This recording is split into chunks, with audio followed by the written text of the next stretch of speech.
Hello everyone. आज हम लोग जानेंगे कि रिले का डायग्राम कैसे देखते हैं, रिले का कनेक्शन कैसे करते हैं। दोस्तों, ये होती है रिले, ग्लास रिले जिसको आप बोलते हो। दोस्तों, ये रिले कई टाइप की होती हैं। ये 8 पिन है, 14 पिन होती हैं, 5 पिन होती हैं, कई टाइप की रिले होती हैं। जो हमारी रिले का यूज़ हम लोग कंट्रोलिंग के लिए करते हैं।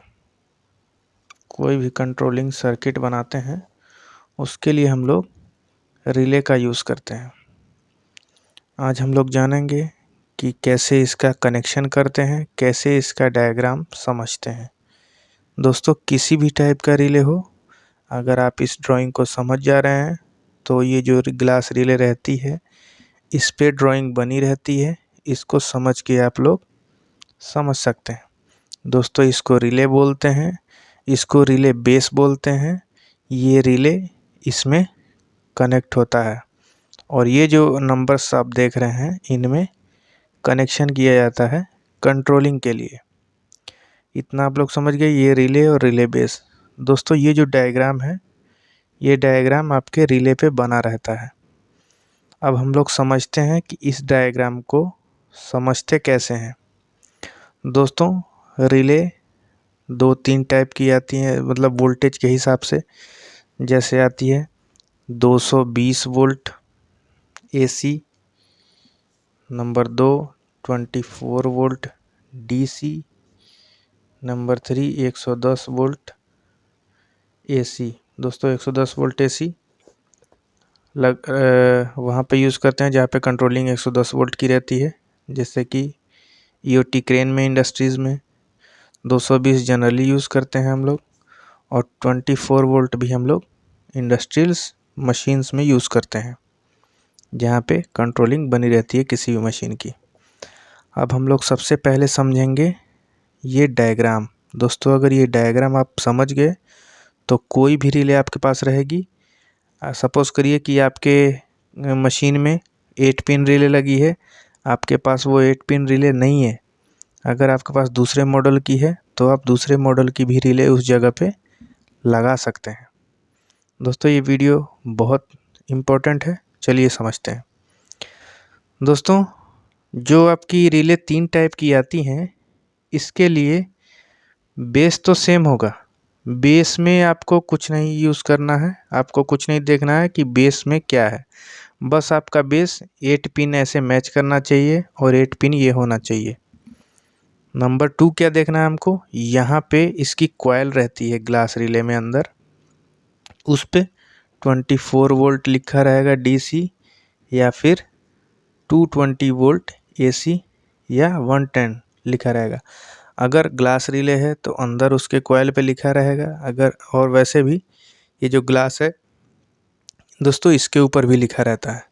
चलिए हम लोग अब समझते हैं डायग्राम को। दोस्तों, ये नंबर 2 और नंबर 7, नंबर 2 और नंबर 7 क्या है? Coil voltage. दोस्तों, ये कॉइल वोल्टेज क्या होती है? मतलब कि आप 2 नंबर और 7 नंबर पे जब आप सप्लाई देंगे तो रिले आपकी ऑपरेट हो जाएगी, यानी रिले ऑन हो जाएगी। और अगर ये इंडिकेटर वाला रिले है तो इसमें एक रेड कलर का इंडिकेटर भी ब्लिंक करने लगेगा। तो सबसे पहले दोस्तों हमने इसको सप्लाई दे दिया। अब सप्लाई क्यों देते हैं? इसको फंक्शन कराने के लिए। इससे जो भी हम इंस्ट्रूमेंट कनेक्ट किए हैं उसको चालू करने के लिए या बंद करने के लिए। तो दोस्तों, ये आपका 2 नंबर और 7 नंबर हो गया कॉइल की सप्लाई।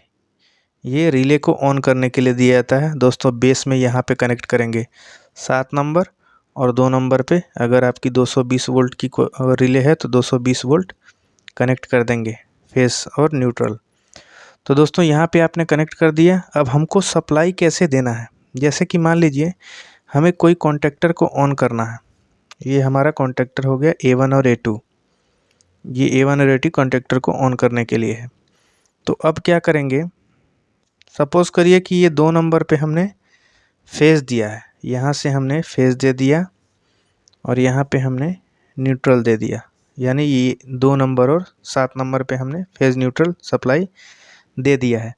दोस्तों अब क्या होगा, ये जो 1 नंबर और 8 नंबर है, इसमें देखिए इसको बोलते हैं कॉमन।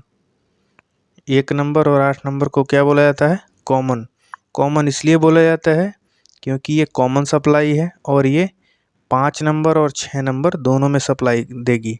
दोस्तों आप लोग ये डायग्राम में समझ रहे होंगे, ये जो नॉब है, ये जब इस पर सप्लाई मिलेगी तो ये नॉब इधर घूम जाएगी। ये डायग्राम में यही इंडिकेट कर रहा है कि जब हम सप्लाई देंगे तो ऐसे ये इधर घूम जाएगी और ये वाली इधर घूम जाएगी एक ही टाइम पे जब इसमें सप्लाई आएगी। तो दोस्तों ये 8 नंबर आपका कॉमन हो गया।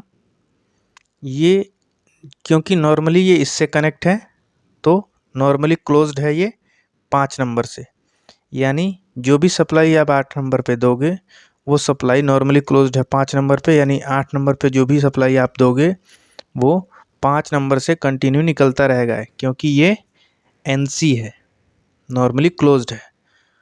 और ये डायग्राम में 6 नंबर जो है ये NO है, ये जो आपका है ये NO है। तो दोस्तों सबसे पहले क्या करना है आपको, जैसे कि मान लीजिए आपकी रिले 220 की वोल्ट की है और आपको यूज़ करना है 24 वोल्ट DC। अगर आपको 24 वोल्ट DC यूज़ करना है यहाँ पे, तो आपने 8 नंबर पे दे दिया 24 वोल्ट पॉजिटिव, और आपने यहाँ 8 नंबर पे दे दिया तो ये 5 नंबर पे कंटिन्यू 24 वोल्ट आउटपुट निकलता रहेगा। जैसे ही आप सप्लाई 2 नंबर और 7 नंबर को दोगे, जैसे ही यहाँ पे ऑन करोगे आप रिले को, वैसे ही ये सप्लाई 5 नंबर से ना निकल के 6 नंबर पे आ जाएगी और 6 नंबर से आप जो भी इंस्ट्रूमेंट कनेक्ट किए हो, जैसे कि यहाँ पे आपने एक कॉन्टेक्टर को सप्लाई दे दी है, तो ये कॉन्टेक्टर ऑन हो जाएगा। A2 पे न्यूट्रल डायरेक्ट रहेगा ही, तो ये कॉन्टेक्टर ऑन हो जाएगा। जैसे ही आप रिले को सप्लाई दोगे वैसे ही ये 24 वोल्ट कॉमन में है और ये 6 नंबर से निकल के कॉन्टेक्टर को ऑन कर देगा। जैसे ही आप सप्लाई को कट कर दोगे, जो ये 8 नंबर पे आप सप्लाई दिए हो ये 5 नंबर से निकलने लगेगा। दोस्तों ये तो हो गया एक कॉइल, एक वे, 1 वे, ये वाला सर्किट हो गया जो आपने समझाया अभी। सेम टू सेम यही कॉपी इस वाले सर्किट में है। इसमें 1 नंबर कॉमन है, 4 नंबर NC है और 3 नंबर NO है। ये 4 नंबर NC है, 3 नंबर NO है। तो वैसे ही अगर आप इसमें 220 वोल्ट दे रहे हो 1 नंबर में, तो 224 नंबर से कंटिन्यू निकलता जाएगा। जैसे ही आपकी रिले होल्ड होगी, रिले ऑन होगी, रिले के ऑन होते ही 3 नंबर से आउटपुट निकल के जो भी आपको इंस्ट्रूमेंट चलाना है वो आप इंस्ट्रूमेंट चला सकते हो। दोस्तों आशा करता हूँ कि ये वीडियो समझ में आई होगी। अगर आपको कोई भी डाउट है तो कमेंट बॉक्स में कमेंट करें। दोस्तों वीडियो बनाने में बहुत मेहनत लगती है। आपको किसी भी टाइप का वीडियो और चाहिए है तो आप कमेंट बॉक्स में कमेंट करें। Thanks for watching.